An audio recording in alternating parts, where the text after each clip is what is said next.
but it's just not going to work out that way. How are we doing, everybody? Welcome back to the Sean Atwood channel. We're live. We've got Asha from Australia here. Asha the mod, Asha the legend, over from Australia. So big shout out to Asha, right? Heyo. There we go. But listen, we're going to jump into some of this Diddy updates because I've not heard anything since yesterday when they broke up for lunch. And I imagine there's a lot. So we're going to try and power through this because I know it's probably old news to some of you.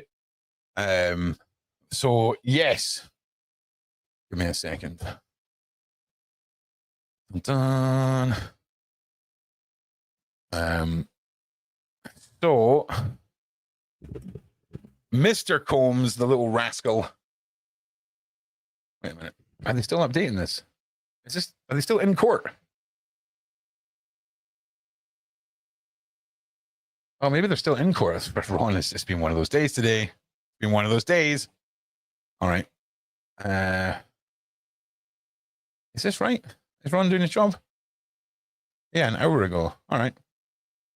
So, did court start late today or something? I do not know. All right. So we're still in the cross-examination of Cassie. She's still not had the baby. Oh, man, there's a lot from today.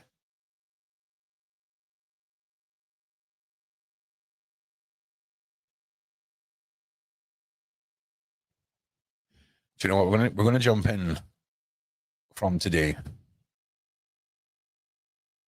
It's what we're going to do. You all right? Yeah. All right. Okay. So, okay. Let's do it. It's freaking podcast, baby. Let's do this. All right. So the scene outside the courthouse is a bit more stand than on opening day, but it's not just report. Okay. No one cares. Let's just get into the courtroom. We're all waiting for it to retake the stand. Okay.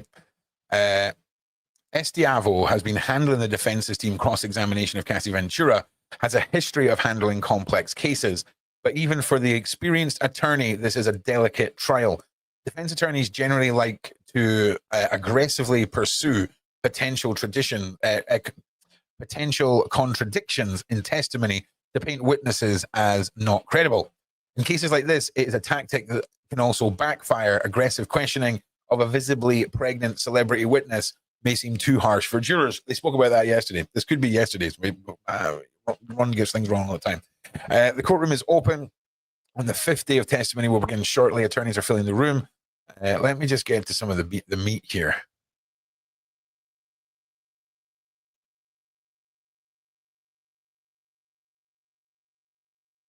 Okay, here we go.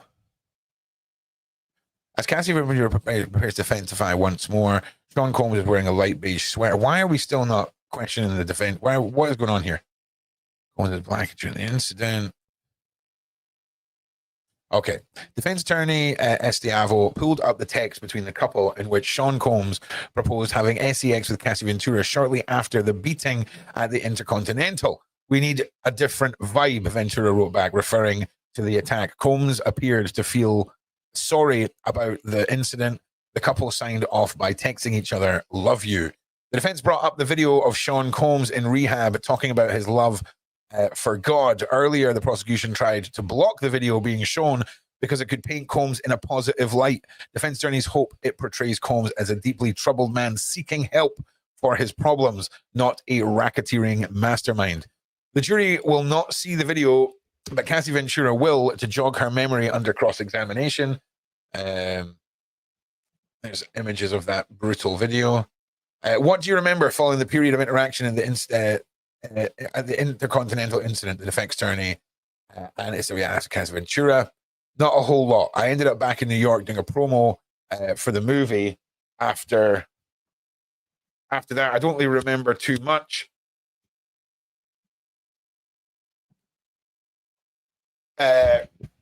Ventura replied, referring to her 2016 film, The Perfect Match. In earlier testimony, she noted that she attended the film's premiere party 2 days after Sean Combs beat her in a hallway of the Intercontinental Hotel in Los Angeles. Ventura said she also attended a spa in Sedonia, Arizona for a week to detox from the heavy narcotics use after the beating.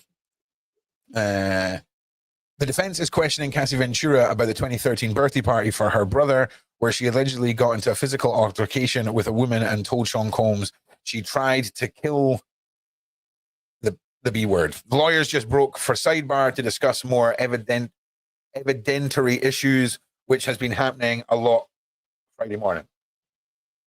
Yeah, there's been a lot of chitty chat and a lot of discussions about what can be shown and what can't be shown. Hopefully, once we get past the cross-examination of Cassie, I think we all kind of feel that this is going to amp up a lot. They got through the first two witnesses, I do believe, in a day, and I imagine that Cassie's pregnancy has been a reason for the slowdown, shall we say. Sean Combs was upset after the SEX videos of Cassie Ventura leaked. He testified Mr. Combs would make sure that a video would not get released, right? Anna asked Estavia, Combs' attorney. Ventura seemed to confirm this. The defense is apparently trying to portray Combs as a protective of Ventura of the couple's intimate videos, in contrast to her previous testimony that Combs used SEX videos to blackmail her. I mean, surely they can't expect people to believe that Diddy's not capable of playing the double side to this. It's freaking craziness.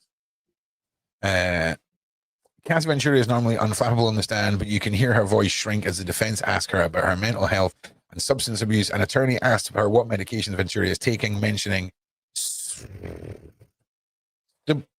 pseudoboxin and buprenorphine substances for opioid treatment. The rehab center Ventura has services for SEX addiction and SEX compulsion, the lawyer noted. The rehab center Ventura went to has services. Okay, wow, that is wild that they put that. The lawyer noted it also treats something called love addiction, where you're treated were you treated for any of these things? Ventura said she was not. That's a dirty move. Prosecutors have objected twice during the sensitive line of questioning while the judge allowed the defense to carry on. He has now called for a brief sidebar.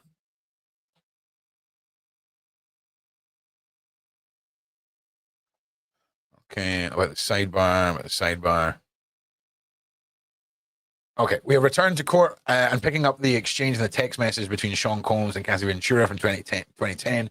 Previously on Direct, Ventura testified that in these text messages, she wanted to tell Combs that she did not want to participate in the freak-offs, but was afraid he would be upset. The defense is bringing up the text message from around that period when Ventura asked to have a freak-off with a girl. They are most likely hoping to paint her as complicit in organizing freak-offs and not coerced. Note the messages are on a BlackBerry phone. Defense is asking Cassie Ventura about a weedy series of dates text messages with prosecutors that seems confusing even to her. There have been multiple objections and a sidebar and a little coherent testimony. The defense is currently bouncing between an incident in 2018 where Ventura claims Sean Combs arred her in Malibu and her account of that incident to federal prosecutors in 2023 after she filed her SA lawsuit against Combs. The defense has also asked her to recall meetings with prosecutors in 2025. Oh, wow, we've got a little thing there that tells us there's an update. Nice. The defense is zeroing in on a series of text messages from the... Okay. Turning into different messages, potentially laying out. I don't want to have a conversation where you break up with me again. I want you to love me. I need you to love me. Combs wrote in one message. The couple agreed to see each other and embrace. All right, interesting.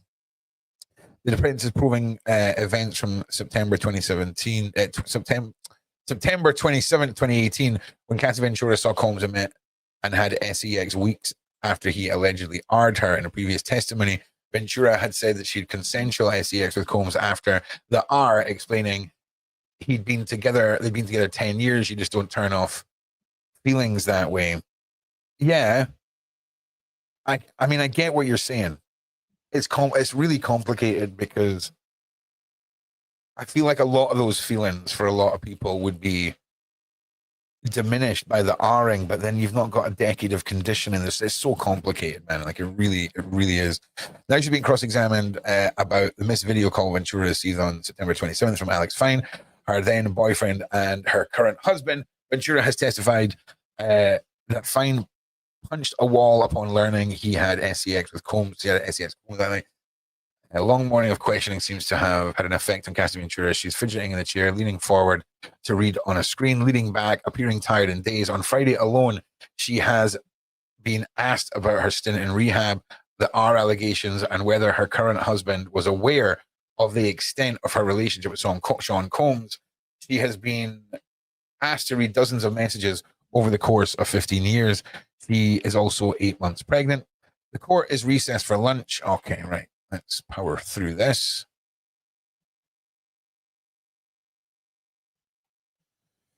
So they're still going through all these texts. And again, there's been a lot of frustration, I think, with people on the Webernet, people that are covering this.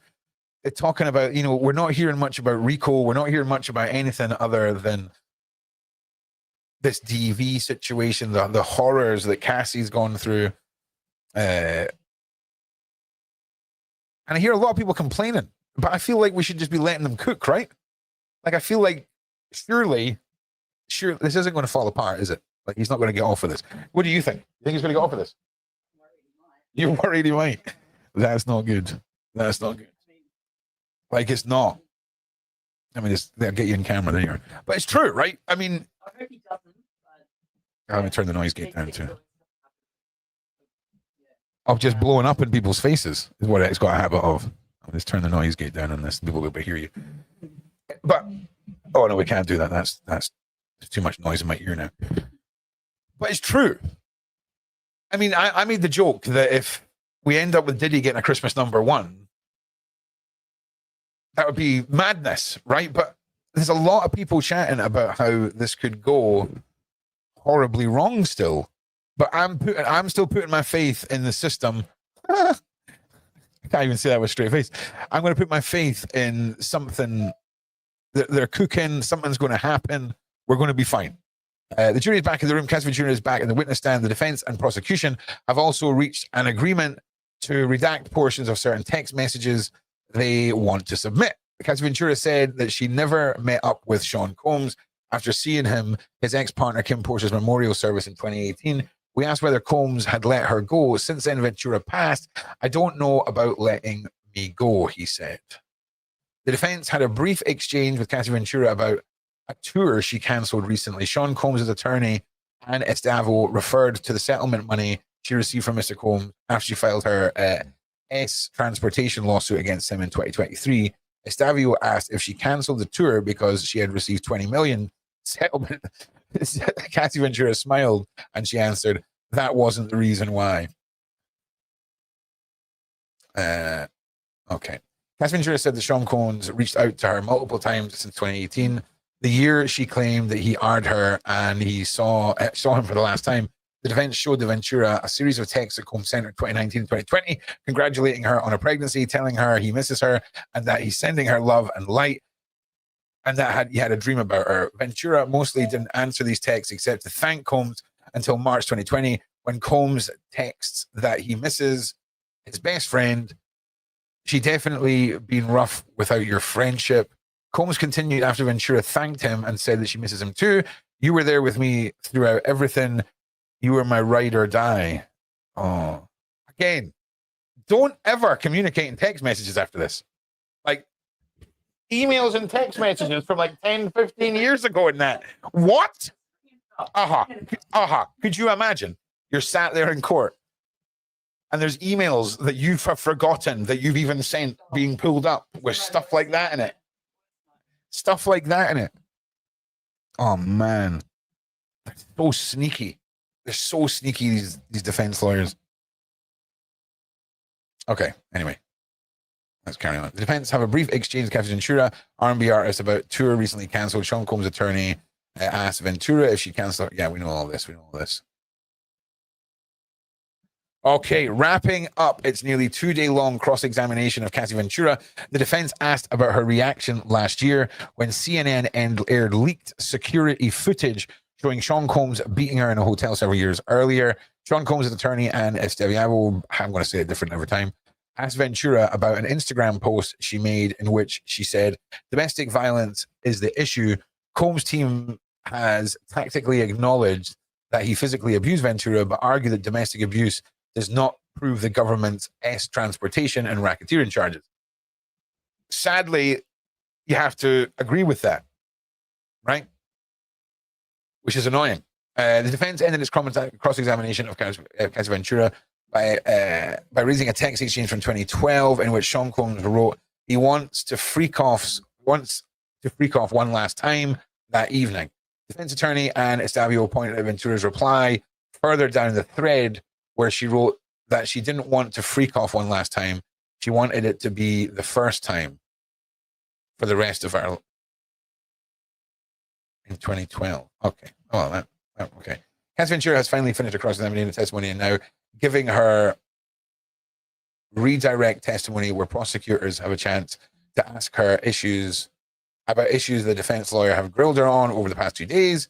They have told the judge this won't take long. Oh, man. Like, how this woman has not gone into labor over the last, 3 days is mad. It is mad. So, the cross-examination is done.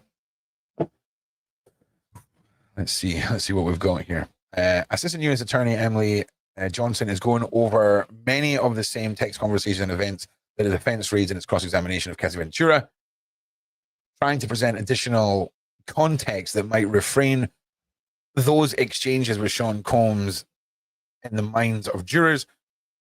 Johnson also prompted Ventura about being beaten by Combs in 2016 in the hallways of an LA hotel, an attack infamously captured on security footage aired on CNN last year. Ventura testified that Combs punched her in the face before the attack shown in the video and reiterated her claim that he was upset because she was trying to leave the freak-off before he'd given her permission. Prosecutor Emily Johnson asked Cassie Ventura whether she had a clear memory of the events of August 2018 when she alleges that Sean Combs arred her. Ventura said she didn't. A lot was going on in her life. Prosecutor Emily Johnson asked Ventura whether she had a clear memory of events.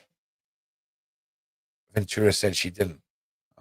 Do you have any doubt that Sean arred you? No, Ventura said. All right. Former model Kaja Sokola, former model testifying in Harvey Weinstein's retrial in New York, was seen arriving in the courthouse.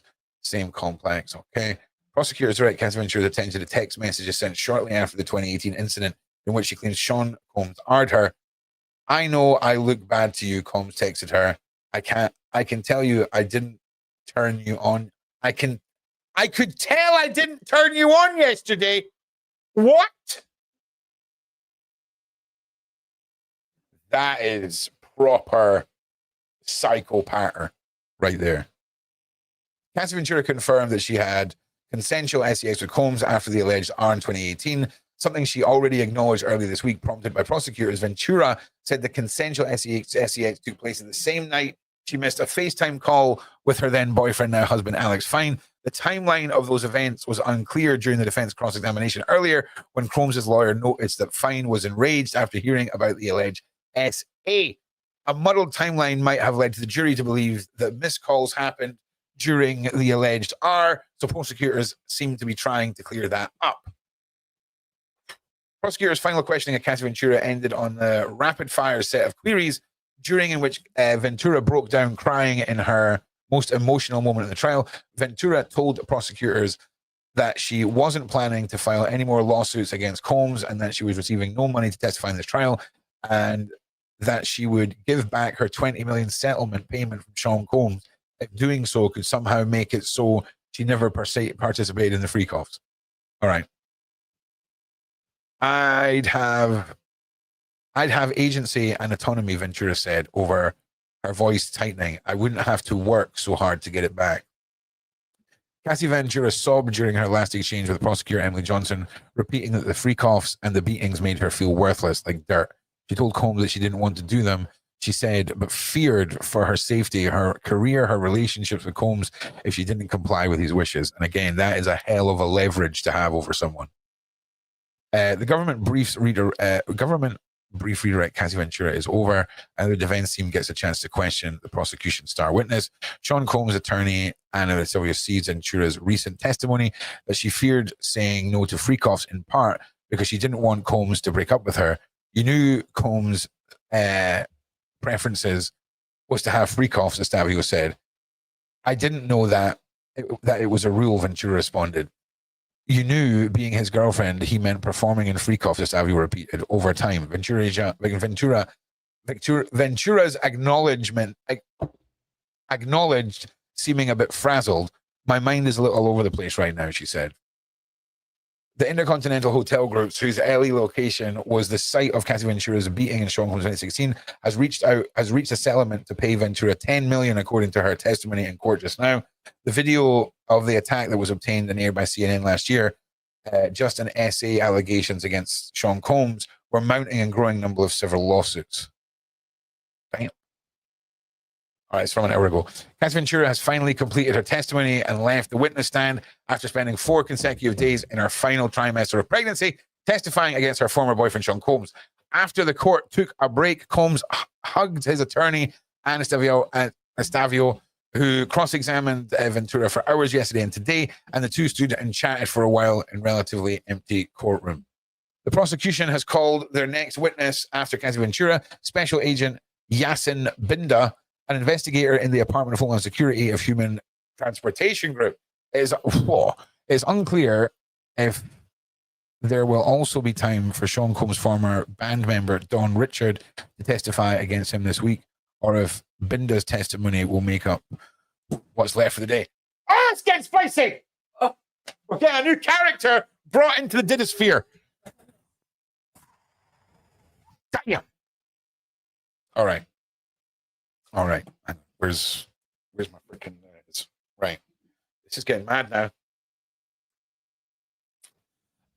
Yes, to Shell. I can't put your message up there because of the words you're using, but I agree. It does seem like the 10 record deal. Could you imagine if you were 19, you signed that deal, and you're looking back now going, dick. 10. Like if you've got 12 songs on an album, and you're going to plan on doing an album a year, you've got to write a song, record a song a month for 10, every month for the next 10 years. I mean, I'm sure some people can do it, but contractually obligated creativity can be a lot different from, having the freedom to do what you're doing. And, Robbie Williams is a prime example of this, because he ended up separating from his songwriter that he wrote all his bangers with, then got this insane deal with Sony, and then went off the rails. It was crazy. And he was trapped in it. It's nuts. Anyway. Yeah, there you go, Rachel. That's an interesting one too. Yep. Because, I mean, this is... If they're trying to say that this is just what Diddy was into, right? And did she not acknowledge that at the start of the relationship? I just need to reiterate, as a woman of this world, it's all right for you to change your mind later. Okay? Just to be clear. You're allowed to remove that consent. Freaking nuts. Anyway, Homeland Security agent Yasin Binda is describing photographs of a large Ziploc bag. Oh, here we go. Filled with Johnson's & Johnson's baby oil. Lubricant. It's not a lubricant. Okay? There's going to be a lot of people, right, who are taking this as an educational lesson, right? And are going to have, I just want to say, men who have been under rocks, okay, don't put anything oil-based onto, the well-known male ways of having safe, if you know what I'm saying, because they'll just melt. It's also real flammable. I know I keep going on about this, but I know it's somewhere in Las Vegas there is like a birthday stripper buried in the desert because she burst into flames. You can't tell me. You can't. They're next to candles. They're next to candles in that. And some of these Vegas places, there's those indoor fireworks and pyrotechnics in there. Mate, it is so flammable. It is scary. It's scary. So yeah, it is not. It is used to absorb into the skin. Okay, so yeah, lubricant's the opposite of that. Evidence taken during a raid on Sean Combs' hotel room around the time of his arrest last year. Agents also recovered an external hard drive. So here's the thing. I think the FBI tested the baby oil and found out there was nothing in the baby oil, right? So I imagine this whole room is like a big oiled up human slip and slide at this point. If there's nothing in it. But then, God, it's just so fishy. Special Agent Yasin Baini is describing Sean Combs' multi-room hotel suite at the time she helped raid it last year. There was blue mood lighting in one corner of the room. In the bathroom, agents found 5 additional bottles of baby oil and lubricant. Okay. That had been stored in a bathtub. They found a Louis Vuitton bag with a bottle of medication prescribed to Frank Black. And in separate pill bottles, K, MD, that one there. And in the nightstand by the bed, there was 2 additional bottles of lubricant. What?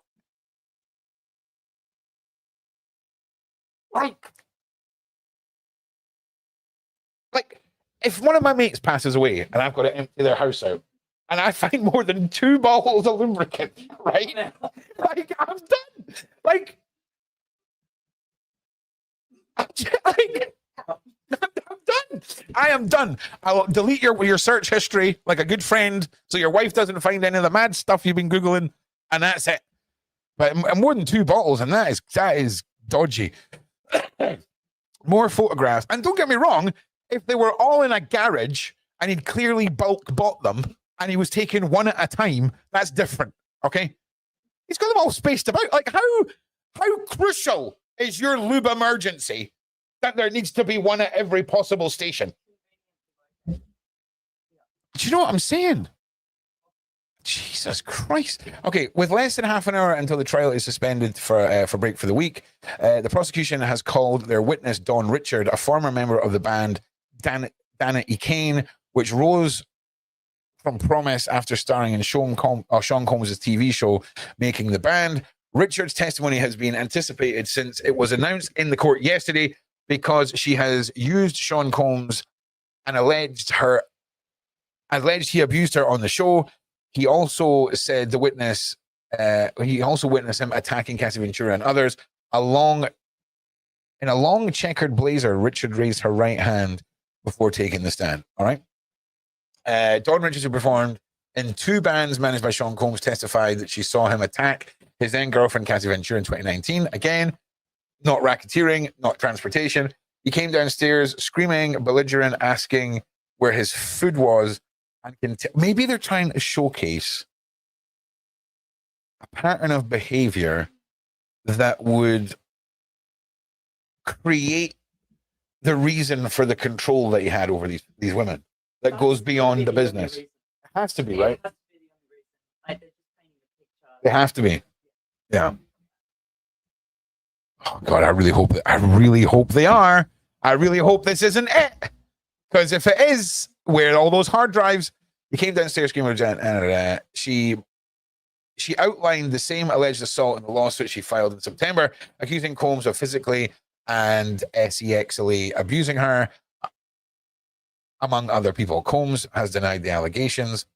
Dawn Richards testified that she was visiting Sean Combs in a Los Angeles home to record music and had joined Cassie Ventura in the kitchen when Combs attacked. He came downstairs angry and was saying, "Where the F was his eggs?" Where the F was his eggs? And he was telling Cassie she never gets anything right. And where the F was his food? Damn. That is the sort of thing that if you've been on like an MDMA binge for 30 years, and you have periodic hours where you're not on it. Screaming where the F are your eggs doesn't seem like doesn't seem that out there. Mad. Richard told the jury, and he came over to the skillet. And he came over to the skillet with the eggs in it, and he tried to hit her over the head, and she fell to the ground. Like, guy needs to be in jail. See if we hear all of this, and then none of this attributes to his actual charges, and he walks free. We're going to know all this. Like, we can't unhear this. Do you know what I'm saying? Oh, God. Yeah, it has to. It has to be showing patterns of coercion, right? Coercion and control, because then they would allow that as an argument to be built. Otherwise, yeah. And again, if anyone who's watching this is actually trained in law, I don't know what I'm talking about and don't claim to be intelligent. So if I've got it wrong, yeah, I can't read properly. Don't be too hard on me. Sean Combs continued to beat Cassie Ventura as she was on the floor. Don Richard testified, then proceeded to take his arm around her neck and dragged her by the hair up the stairs. Richard said that the following day, Combs invited her and her bandmate, Kalina Harper, who also saw the alleged attack, to record music in his studio. Richard testified Combs told the two women that the violence they had witnessed was passion. All right. Okay. So let me just paint you a world where this isn't a courtroom discussion, right? It's an advert for a new vodka, right? Called Passion, where in the advert, it's just a guy beating a woman. And at the end, it's the passion, right? No one's buying that. No one's buying that. No one is buying that vodka. The violence they had witnessed was passion.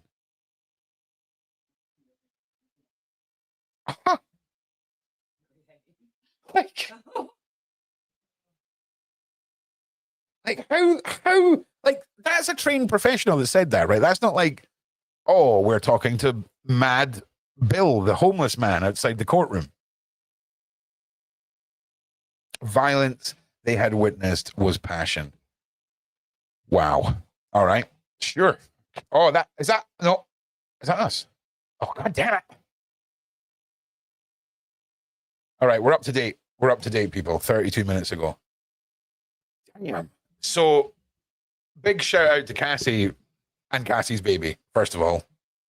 Right? The most surprising thing that has come from this so far is the fact that she is still not giving birth. So, freaking awesome.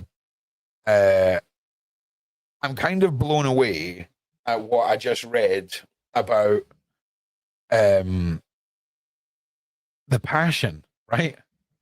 The violence that you witness. So they're acknowledging the violence, right? They're not saying, oh, yeah, nah, listen, he just gets a bit jumpy, right? And sometimes, he'll get startled and throw a backhander up.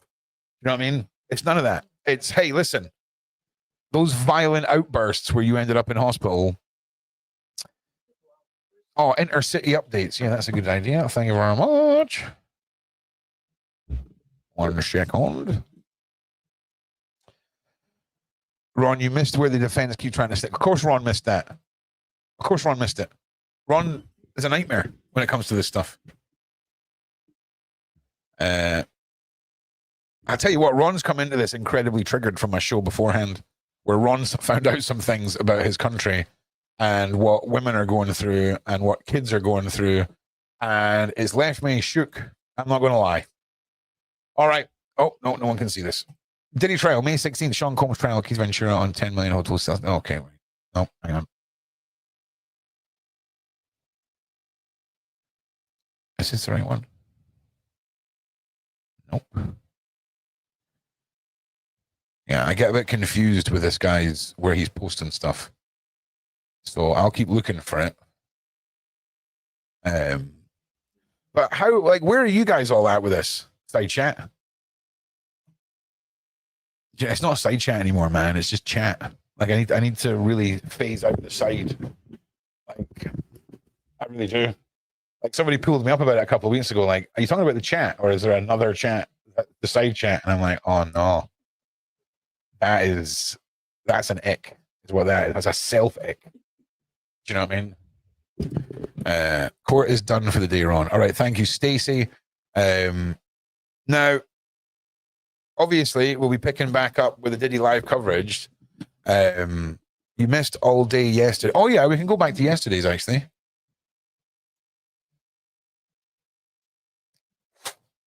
If I can find the right freaking page. Oh no, we can't go back to yesterday's. Oh, I can't. If I had the link, I could go back to it. But tomorrow afternoon.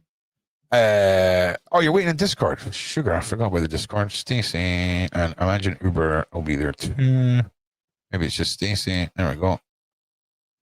Yo, can you hear me? Can you hear me? Yes, I can. Excellent. Right. So, what do you think? Just looking at the Cassie cross-examination and all of that, how are you feeling about it now that it's come to an end? I think the defense really blew their defense. They have no defense. They literally regurgitated texts all day yesterday, all day today, and it led nowhere. And they were bouncing around from one thing to another. And a lot of the texts that they read off were from the beginning of the relationship where everything is happy. Correct. You know, we talked about this yesterday. Yeah. You know, they did the same thing again today. And they really, it seems like they're just trying to shame her. And they really had nothing to, like, essentially their job was to try to poke holes in her story. They didn't do that. They just wanted to read text over and over. Yeah. And anything she answered, it was exactly in line with her original testimony. So the defense really failed him. I mean, what a waste of money they are. On top of that, they tried sneaking in evidence last minute.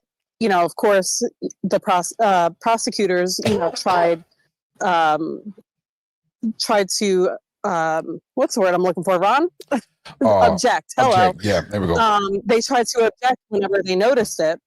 But they were being very sneaky. They also, you know, were heavily warned by the judge, if you do not wrap this up in time, I will cut you off because you are meandering. Essentially, the judge was telling them, you're meandering, you're wasting time, you're really not doing anything productive. So if you're not going to be productive, then let's wrap this up and move it along. Interestingly, you know, the redirect from the U.S. attorney, you know, they basically hit on all the points that need to be hit on for the jurors to remember, you know, the main focal points about the relationship and how, yes, it was happy in the beginning, but then it made a huge left turn, you know, shortly after. Then after they were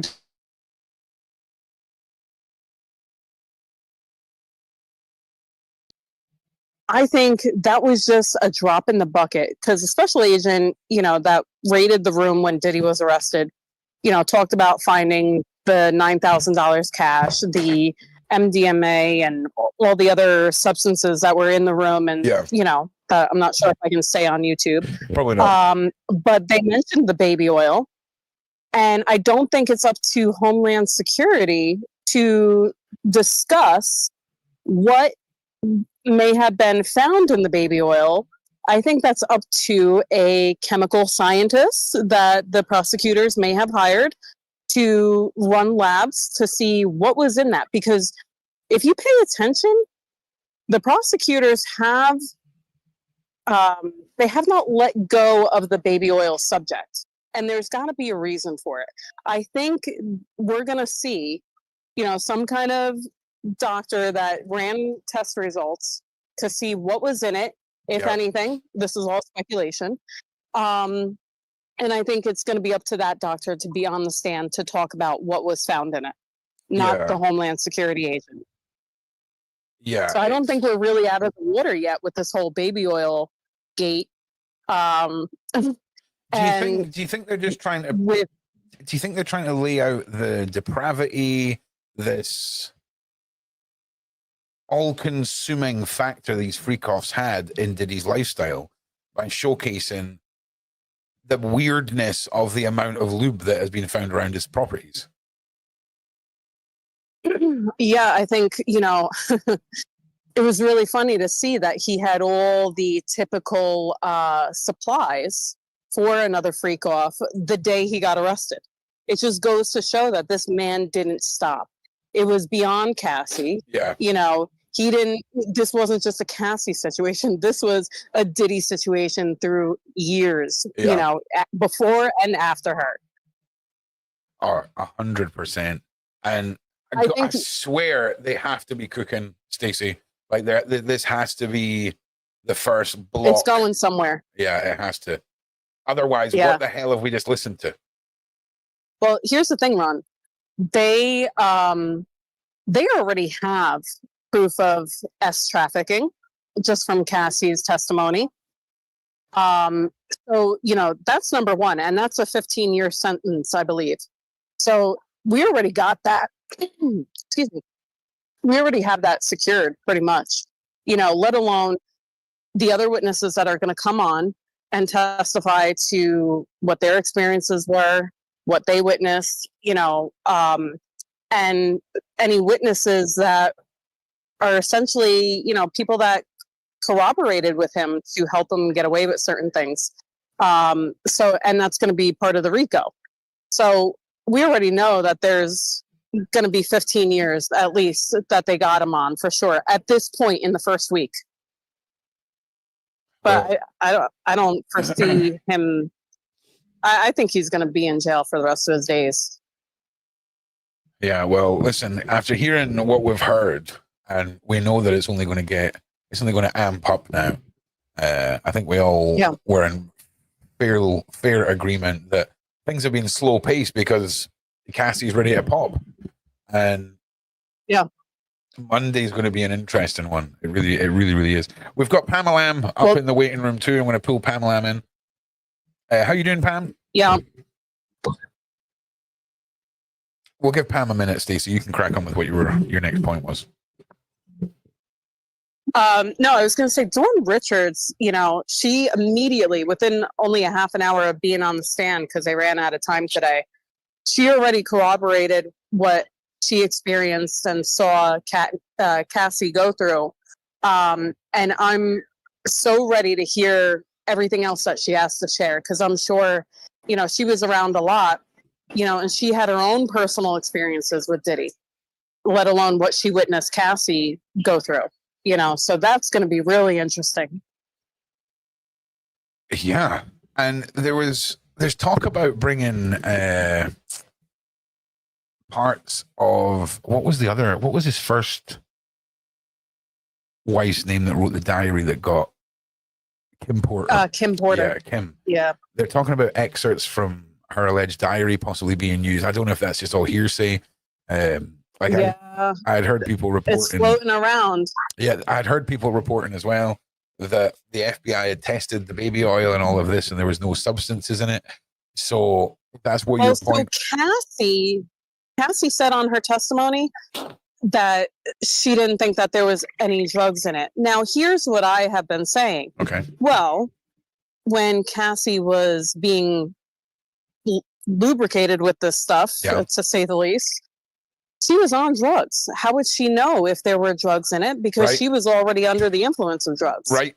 So for all she knew, there was, and she just couldn't tell the difference. Yeah. Plus, as well, I mean, again, if you take too many paracetamol, you're not coming back from that. When we talk about a lot of these substances, dosage is key.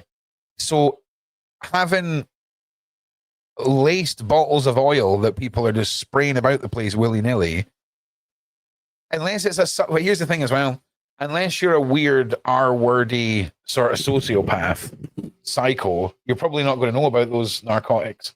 If you're a recreational user, you'll know about all the recreational ones. If you're a bit of a RE some bitch, you're going to know about all the other ones. Do you know what I mean? Yeah. And then there's medical chemicals as well. There's a whole bunch of stuff. The horse crank. See, here's the thing. Can you not proper OD from that stuff? I don't know. It's amazing. You know, one of the statements that I think Cassie made to Diddy in one of the texts that they were reading is, you know, we're lucky to be alive. And she's freaking right. They did so much stuff that, you know, they are lucky to be alive. Granted, you know, Diddy had an OD, you know, that apparently flew under the radar. I don't recall it ever being publicized. But, you know, they did so much and mixed so many different substances together. They are very lucky. But, you know, it's funny how the defense team tried to weaponize that against Cassie, but yet, you know, Diddy was the one pushing her to do it. That was just his passion. He was the one supplying it. Remember, that was just his passion, Stacey. Okay? Don't misinterpret his violence and his coercion and his substance abusing behavior as anything other than passion. Okay? It's his passion. All right? We all learned that today. Passion. If that's passion, I don't want it. Mr. God. Like, that's the banger of the week, just so you know. Like, that for me, out of the first week of the Diddy trial, that is the banger of the week. Don't mistake the violence you've seen for anything other than his passion. That is going to age like milk. Like, yeah, the sun, right? Real bad. His defense team really needs to get their crap together because I mean, I hope they don't. I hope they lean into the memes. No, you're right. I hope they lean into the memes. I hope they keep going down this road, right? Because it'll make it an easy win for the Feds. But like, it's humiliating, you know, to see like the lack of preparation, and you know, you spend all this millions of dollars on, you know, what I think 7 or 8 attorneys, and nobody's doing anything. But here's the thing, you right? know, Are we looking at a lesser known side problem with the God complex? Like, he hired 7 lawyers. He's Diddy. Why wouldn't he think everything was going to be handled and taken care of? Because of just how much of a narcissist he is. Is it possible that his own delusion is what fueled the lack of preparedness? So people that were in the courtroom yesterday, I'm glad you brought the God complex up, because people that were in the courtroom saw how enraged Diddy got in court. And you could see it on his face that if he could have taken over and questioned Cassie himself, he would have. His lawyers looked scared of him, and he was angrily like passing notes to the lawyers, like, you know, to ask certain questions. And I think that's where the stupidity came from, is the fact that the questions that they were asking, it was Diddy demanding those questions be asked. And that's why it went nowhere. They penetrated nothing. But, you know, I think it was evident to everybody. You know, there were a couple people that reported on it. He was fuming yesterday in the courtroom. Yeah, Jennifer. And I'm glad that the jurors got to see that. 100%. Jennifer, if you can direct your requests for me to go to New York to cover this to Sean Atwood on his main email, that would be great. Can you just imagine? First of all, I'd be really enthusiastic for the first day, and then the cues would get to me, right? Okay? The cues would get to me. But, I mean, I would love to have had the opportunity to be there. I really would. Because this is massive.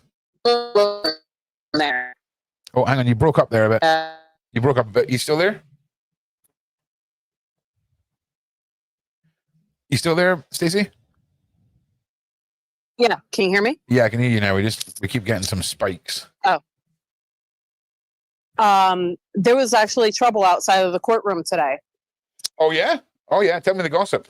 Yeah. Yeah, there were people, you know, trying to provoke the reporters and start fights outside of the courtroom. You know, it was probably Diddy's people. trying to cause a ruckus because they were free Diddy people. But yeah, it was like, really? Like you can't even keep it civil. But it's a federal court. Like, what are you doing? Oh man, I can imagine the free Diddy people get the same looks as like the Just Stop Oil people got like 6 months into their campaign. Do you know what I mean? Oh man, the free Diddy people. There weren't a lot of them though, so it just goes to show. Okay, he may have a few stragglers, but most people are supporting Cassie and the feds and all the other victims that are going to come forward. Yeah, I mean, that's the free Diddy people. I would pay good money to see a small bunch of free Diddy people. Like, I think that would be a fascinating sight to see. And what was the trouble that happened? I don't know. You may get beat up for that. What was the problem that was caused? Basically, do you know? Was it just a ruckus? They were just cursing at the reporters and yelling "Free Diddy" at them and trying to like provoke them into an argument. It wasn't anything like there wasn't violent outbreaks. Okay. But they were trying to cause a scene. That's all. I mean, it's freedom of speech, right? With this kind of crowd. Yeah, it's freedom of speech. Though, I mean, shouting "Free Diddy," I mean, it's not a popular. That's not a popular mindset. I mean, if you want to be one of these people who wants to stand on the streets of New York and shout "Free Diddy," hell yeah. As the saying goes, there's an ass for every chair. 100%. I mean that. Oh God. Yeah. Somebody did that today, though. Somebody was down at court doing that. I mean, we can make jokes about it, but hang on a minute. Yeah, this is I was so excited when Cassie left and the special agent came in. I was like, here we go. I was hoping to hear more, but I think it was just like them telling the court, okay, this is what we found in the room. This is what we confiscated. And then we're going to hear, okay, these are the other things that came about that investigation of his hotel room. Yeah. I don't know. It'll be interesting to see how this plays out, but the feds are they're ready. They're on it, as it should be. They're the federal government. They have to have their I's dotted and T's crossed. That's why they get a 90% conviction rate. Man, like, honestly, I'm so here for this. I really hope that the justice that everyone is hoping for is the justice that everyone gets. Like, obviously, any sentencing for someone who's guilty is great. And in some cases, you have to take a collective win, even if that win has nothing to do with most of the collective, people that have been wronged. And it might come down to that, but at least I hope we don't see another Epstein situation. I hope that man not only gets a sentence for life, but he literally rots in jail for the rest of his life. Yeah. Just from what he did to Cassie alone, let alone the stories we're going to. Yeah. Well, he's still there, Stacey? You're breaking up a little bit. There you go. Saw him do other things. Can you hear me? Yeah. We can hear you now. That's fine. Yeah. Can you hear I don't know why. I'm outside, so I don't know. No. If that's affecting. We're going through multiple bits of software, so don't worry. Oh, okay. Yeah. But yeah, I hope he doesn't take the shortcut, and I hope he just sits there and spends very lonely days and nights until he's old and withered away. 100%. And here's the thing, though. Let that man suffer for what he did. You mentioned about the Epsteining, right? I think they learned in that business model that you can't Epstein them until you charge them, because if you Epstein them when there's still plausible doubt that they weren't convicted or anything like this, I think they thought because of the previous convictions on Epstein, allegedly, in the whole alleged unaliving conspiracy would be enough for people to have bought that story. But I think now in 2025, if you're going to Epstein someone, they need to go through the courts and they need to be villain. They need to be made a villain, and then you have them fall down a flight of stairs or something. You know what I'm saying? Yeah. Yeah. Yeah, and it's such an unfair. It's an unfair justice system. It's okay. He got convicted. And the victims never really, I don't think the Epstein victims ever really felt the justice that they deserved. I think for victims of these kinds of crimes, the only way that they feel justified and some relief is to know that they are not leaving a 4x4 cell for the rest of their lives. Yeah. And whether it was Epsteining himself or someone else doing it, doesn't matter. The victims didn't really get their full justice deserved, and I can't wait to see Diddy's ego get deflated from him actually finally paying consequences for really despicable and foul, evil way of being. Yeah. Inhumane. No, 100% it is. And hopefully, like we say, we'll see what the FBI, these people that have had this, they're building these cases, or whoever the hell, bloody hell it is. I want to know what's on these hard drives. And I hope that the 190 names that were handed to the juror get capitalized on, because... So they are releasing the witness list to the judge Sunday by 5 p.m. So that'll be public on Monday morning. Oh wow! And can that be changed? Can that be changed after that? Like, can they add people into that? I don't think they can. They had a deadline for evidence. I believe it was set for April 27th. So I would think that the witness list, has to be pretty firm as well, unless there's something really critical that all of a sudden gets discovered. I think they have a deadline too for that. It's just a matter of disclosing it on a timely fashion. Oh, Cheyenne is because there's nobody in the room. There's usually someone in the room, so it's easier to find. So look at it more as a header, and it just says voice channels. And if you click on that, it will drop down the available rooms, and one will say join to be on the show, and you click on that one and I'll see you coming in. Because we've got a few more minutes left, and then we're going to call it a night. Tomorrow, I think we might do a little recap of the whole Diddy case at some point during the day. And then Sunday, I've got a couple of special bonus shows for y'all that are going to blow your mind.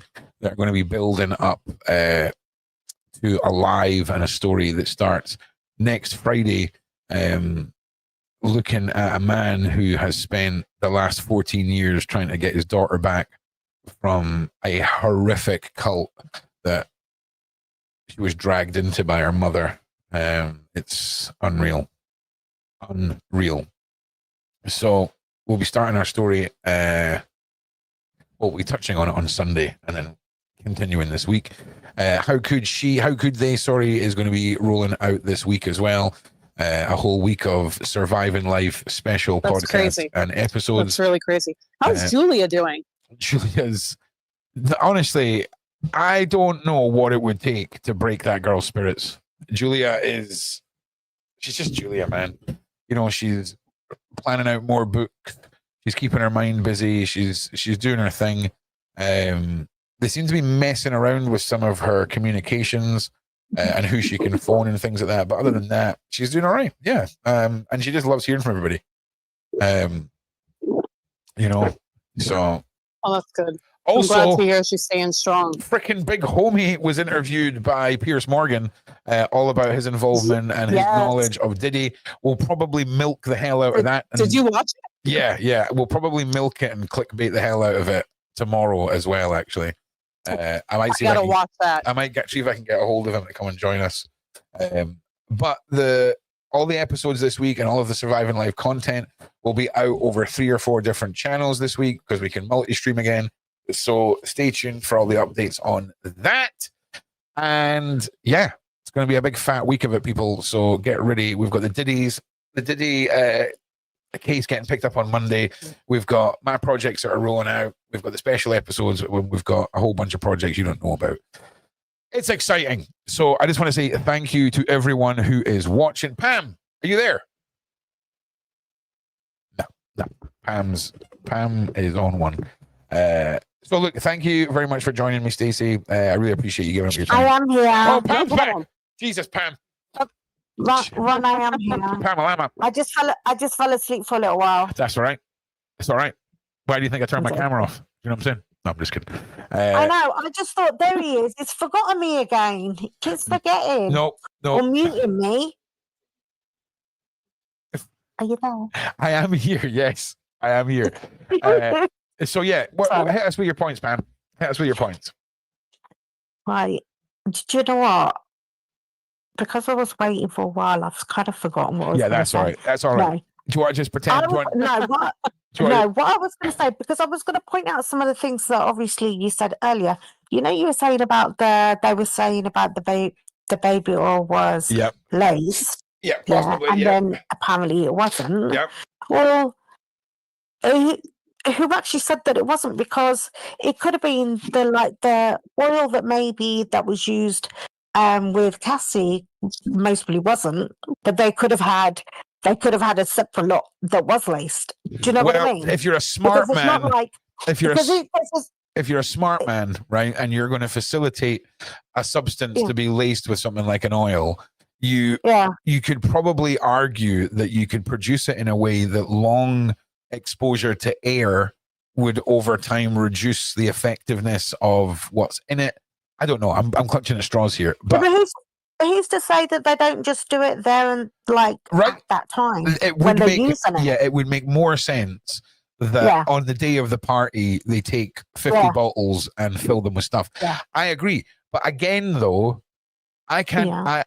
It's just a weird one for dosage. It's a weird one. But again, there's maybe substances out there that we just don't know about that have very little overdose or side effects that could unalive you, but doesn't mean that they're not some crazy Russian or German or British scientist that needs a wee cheeky payroll has it just developed and stuck on the secondary market. It's a crazy word. And if you think that sounds mad, if you want to Google industrial test chemicals and look at the whole problem that the UK and America had with the whole legal high situation, those are industrial test chemicals. And it's a fascinating loophole around the world, or was anyway.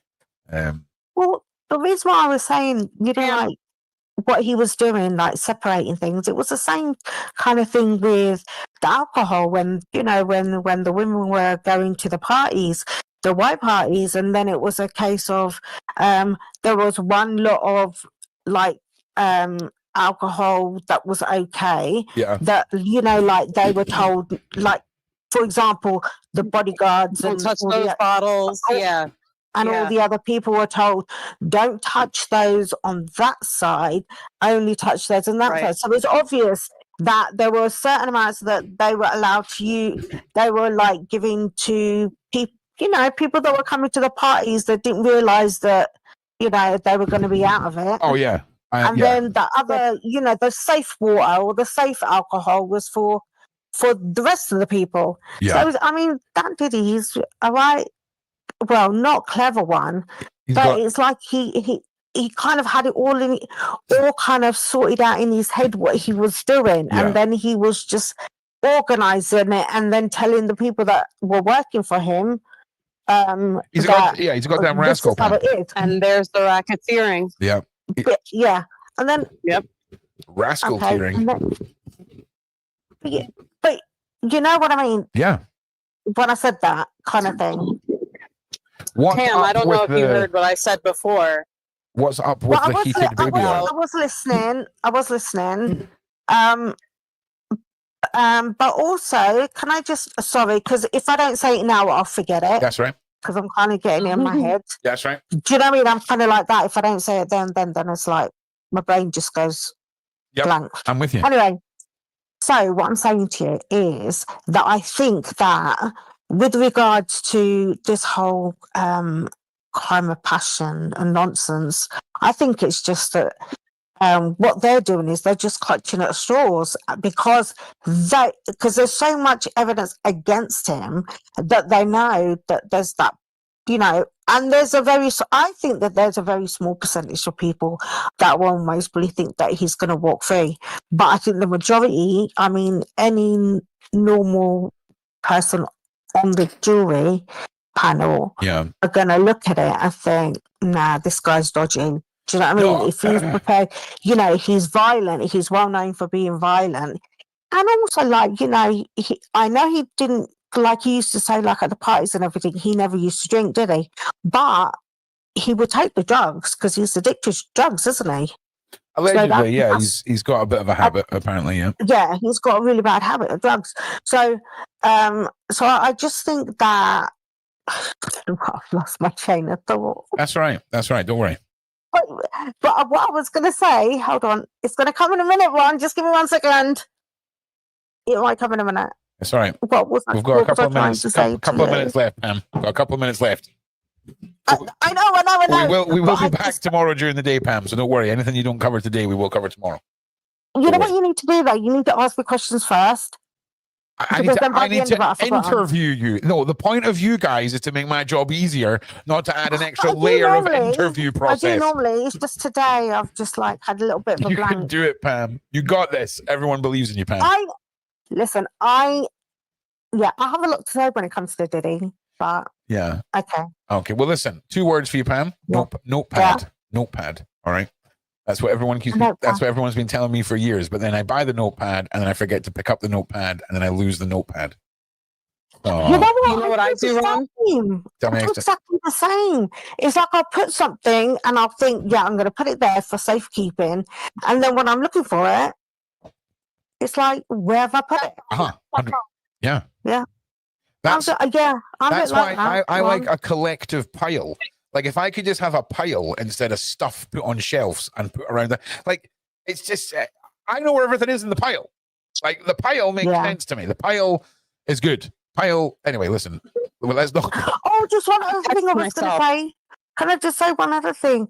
And also the whole they were talking about he's got like the best of the lawyers that Diddy's got. Yeah. And I think it's like the whole OJ thing, wasn't it? Like he had about 4 or 5 lawyers himself and he managed to walk free. Maybe Diddy thinks that, you know, I've got the best of the best, so I'm gonna be, you know. 100%. Yeah, we talked about his narcissism, you know what I mean? Could be so far gone. If I've got the best lawyers, I'm walking free. It's simple as that. Could be. But it doesn't work that way, does it?